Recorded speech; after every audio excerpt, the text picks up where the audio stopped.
Bima Pub, urahisi wa maisha. Mimi kwa majina naitwa Naza Nicholas Kirama. Kwa sasa hivi ni rais wa shirika la mtandao Tanzania, au kwa kimombo linaitwa Internet Society Tanzania. Na leo tupo kwenye huu mkutano unaoitwa Women at Web, yani kwa maana ya kwamba wanawake mtandaoni. Na tumekuwa na mada na asubuhi na nadhani inaendelea tena mchana huu. Kikuu ambacho kinaongelewa ni juu ya ukatili wa wanawake mtandaoni. Mtakumbuka kwamba miaka ya hivi karibuni tumekuwa na kitu kinachoitwa social media networks, kwa mfano Facebook ambaye sasa hivi ni Meta, kuna Twitter, wazungu wanasema Twitter na mimi naita Twitter, kuna Instagram, kuna WhatsApp, pamoja na social media networks nyingine kama Jamii Fora. Kwa hiyo kwa kiasi kama cha miaka 20 iliyopita hizi social media networks zilikuwa bado hazijawa na nguvu kama ambavyo zina nguvu sasa.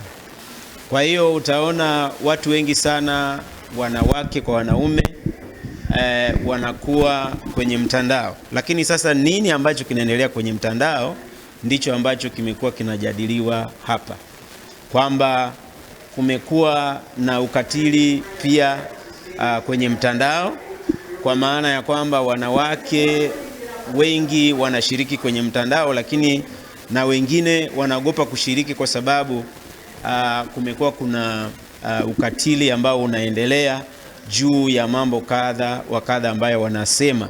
Kwa mfano, mtu akitoa mawazo yake, yale mawazo yanaweza yakapingwa tu kwa sababu yeye ni mwanamke. Sasa hicho ni kitu ambacho hakipo sawa. Kwa hiyo ndio tunajaribu kujadili hapa kwamba shida iko wapi. Je, ni namna ambavyo watu wamekuzwa kutokana na maadili waliokutana nayo ndani ya familia zao, au shida kubwa hapa zaidi ni nini? Kwa hiyo kuna maswali ambayo ni ya kujiuliza ili tuweze kupata majibu na tuweze kwenda mbele. Tukumbuke kwamba swala la social media networks sio kwamba limezaliwa hapa Tanzania. Sisi kusema kweli ni kama tulidandia treni ambayo ilikuwa kwenye mwendo. Kwa hiyo tunahitaji kujifunza na tunahitaji kufundisha zaidi ili watu wanapokuwa kwenye mtandao waweze kutumia maadili vizuri. Kwa mfano, maadili ambayo yanaweza kutumika ndani ya mtandao ni kama yale ambayo baba na watoto wako mezani wanakula chakula. Nadhani kuna mambo ambayo ukiwa pale baba na mama na watoto katika familia ambayo imekuzwa vizuri, kuna mambo ambayo watoto hawezi kuyafanya. Kwa hiyo nadhani ni kwa sababu ya aina ya maadili ambayo yatakuwa ndani ya familia ile. Na hivyo tusisahau tu kwamba mambo ya ukatili wa kijinsia au ukatili dhidi ya wakina mama ni kwamba sio kwamba ni vitu ambavyo vimejitokeza tu. Sema kwa sawa kwa Kiswahili, si ndio? Yes. Okay. Asante. Naitwa Asha Dia Binala, ni mwakilishi wa shirika la Tech and Media Convergence na ni mmoja wa implementers ya huu mradi wa Women at Web ambao leo mmetutembelea na mmekuja hapa. Kwenye huu mradi, ni mradi tumefanya miaka 5 kwenye nchi 4, Kenya, Uganda, Rwanda na Tanzania. Na leo hii tulikuwa tunatimiza miaka 5 ya tuseme mafanikio ya kuweza kutimiza ama kufikisha ajenda ya unyanyasaji wa kijinsia mtandaoni, lakini na pia kuhamasisha matumizi salama na sahihi ya mitandao ya kijamii. So leo hii nikitaka kuangalia ni kwa nini kuna mradi huo na kwa nini leo tumekutana hapa. Tumeona baada ya miaka 5 ni muhimu sasa wadau wakafahamu nini kilikuwa kinaendelea, nini kilikuwa kinafanyika. Ni kweli tulikuwa tunakutana mara kwa mara katika mikutano na wadau mbalimbali, lakini mwaka huu na siku ya leo inakuwa zaidi kusherehekea. Tunasema Women at Web Festival 2023, kusherehekea yale mafanikio na kueleza tulipofikia. Kitu ambacho ningependa kusema, moja ya changamoto iliyopo mitandaoni mwa kijamii, naamini nyinyi waandishi wa habari mnaelewa zaidi na jamii inaelewa zaidi. Yani watu wengi, jamii inakuwa kama inajenga vile haitaki mtu awe huru kujieleza katika mitandao ya kijamii. Hata kama kitu kiko vizuri namna gani ama kitu chanya namna gani, atakuja mtu mwingine atakuja kukukatisha tamaa kwa maoni ya kukuzungumza unaonekanaje, kwa maoni ya kukupangia unatakiwa ufanyeje. Kwa hiyo sasa inapojenga uoga sio wa wanawake tu na vijana na watu wote kutumia mitandao ya kijamii, unakosa fursa. Mtu anakuambia kama mtu hataki simwache.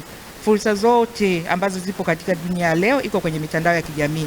The more unaitumia mitandao ya kijamii ndio jinsi unaweza ukapata, ndio unavyoweza kupata fursa zile ambazo zipo kwenye mitandao.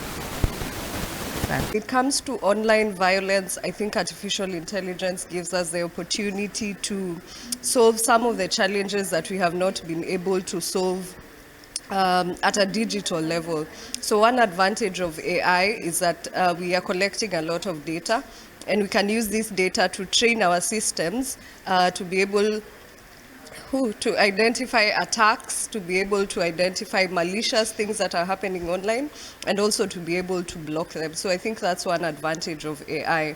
And of course, it creates more challenges because we are creating a lot of content. But as we create more content, we have the opportunity to really look into digital violence and online violence and think about how to resolve this. Yeah. Is Emily Campbell Marashto. I'm a media scholar. I teach at the University Media Studies, but I also sit on the board of Nation Media Group, in particular Monitor Publications Limited. We have many media operations in Uganda. We run a television station, the leading television station, another television station, and we also run a newspaper, one of the major dailies, and 2 radio stations. Yes. Can you give us your experience on the matter? Dr. Rose Ruben ni mkurugenzi mtendaji wa Chama cha Waandishi wa Habari Wanawake Tanzania.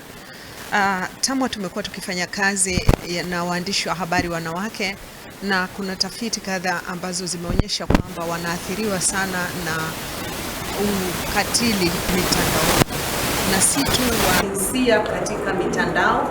Na huu unyanyasaji wa kijinsia katika mitandao ni kwamba tu ni njia ambayo sasa inatumika, kwamba mitandao ambayo ingetumika kuleta faida nyingi kama tulivyoona wakati wa janga la corona, mpaka tunafanya mikutano, tunafanya biashara, tunasoma kupitia mitandao. Lakini pia hata kuna wale wanyanyasaji ambao wameona kwamba ni eneo lao zuri la kuweza sasa kunyanyasa na hata kutoa vitisho vya uuaji, na kweli wanaua na kweli wanaumiza na kweli wanaharibu hata kama ni mali. Wakishaanza kutuma tu hivyo na kumzunguka mtu, mara nyingine wengine wanakutwa na madhila mabaya.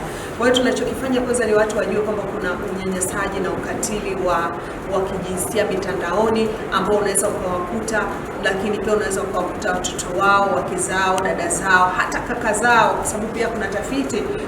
Nilikuwa nazungumza na dada mmoja ambaye anatengeneza podcast, akaniambia yeye alifanya podcast ambayo ilikuwa inawauliza wanaume kama wanapata ukatili wa mitandaoni. Akasema wapo na wananyanyaswa kweli mitandaoni, mara nyingine na mtu anayemjua, mara nyingine na mtu asiyemjua. Anatumiwa labda hata ujumbe 10, 15, 20 kwa dakika 10 zimetumwa jumbe na zimeandikwa maneno mazito mabaya ambayo yanamfanya akose amani. Kwa hiyo ule wote ni ukatili. Kwa hiyo hilo hasa ndio tunalolifanya. La kwanza watu wajue, lakini jambo la pili ni watu wajue wapi kwenda kuripoti. Wanaweza kwenda kuripoti polisi kama ilivyo kawaida, ya kwamba ukitumiwa jumbe za namna hiyo, bahati nzuri nchini kwetu tunayo sheria hii ya mtandaoni, unapeleka polisi, basi sheria itashika mkondo wake na yule mtu anaweza akatafutwa akapatikana. Changamoto hapo inakuwa nini? Changamoto inakuwa kwamba mitandao nayo haina mipaka. Inawezekana anayemnyanyasa hata hatokei katika nchi, yuko mbali na hajulikani. Kwa hiyo hapo inaweza ikawa ni changamoto, lakini angalau ajue kwamba kuna kuripoti polisi, kuna kuripoti hata TCCRA, lakini pia kuna kupigia simu kwa wadau wengine ambao wanaweza kukusaidia namna ya kuweza kujiokoa katika lile janga la ukatili wa mitandao. Women at Web is a network of organizations that from across the region and addressing online violence against women together, of course, through different approaches. The project is in East Africa, that is Uganda, Kenya, Tanzania, and Rwanda. And through these organizations, oh no, can we do that again? Sylvia Rawogo. I am a former member of parliament at the Parliament of Uganda in the 10th Parliament. I am no longer in parliament because I lost my bid for parliament in 2021. And that was, of course, as a result of the harassment that I suffered, the social media and the mainstream media as well, due to the way that my harassment case was being reported. And I am here because I also form my views, form part of the report that is being launched today, and I feel that this is basically for me the starting point of how I am ushered into activism on harassment against women, especially on the online spaces. My experience was a horrible experience, and you being the media, you must have followed it. It's one of the many cases that do not come out, but because I came out and reported, of course I had to be silent. I was silent for 8 whole months without saying anything to the authorities, trying to say maybe he'll give up following me. I blocked numbers. Every time I blocked one number, another one came in. Every time there were messages, I block one number, another one comes in. So he used different phones every time. And every time I blocked, of course, he used another one and another one. It was so bothersome that I would not go for meetings. Every minute, every time I winked, there was a new message coming on. In all, 870 messages were displayed in court. So on the day that we went to court, he was convicted on his own guilty plea. The perpetrator was convicted on his own guilty plea. And that is actually what sparked out the outrage on social media. The next day, the daily, one of the daily newspapers ran a headline, MP cries in court over love messages. To them, they were trivializing the issue that it was just a love message.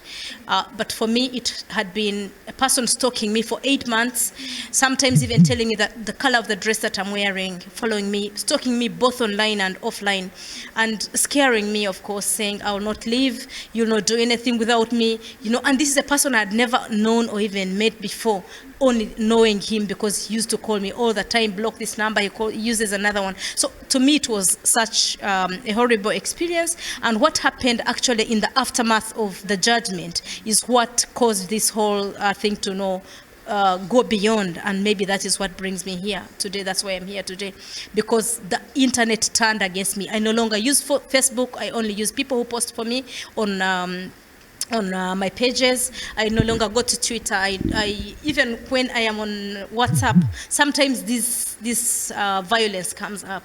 So there are no spaces. If there is no space for me, what about the other women, the other local women who are suffering the same, the people who do not have a voice? So I am here myself to put a voice on what the DW Academia has done on the research, so that we can be able to disseminate this information and be able to also look for efforts, gather efforts, so that we can implement the recommendations of this report.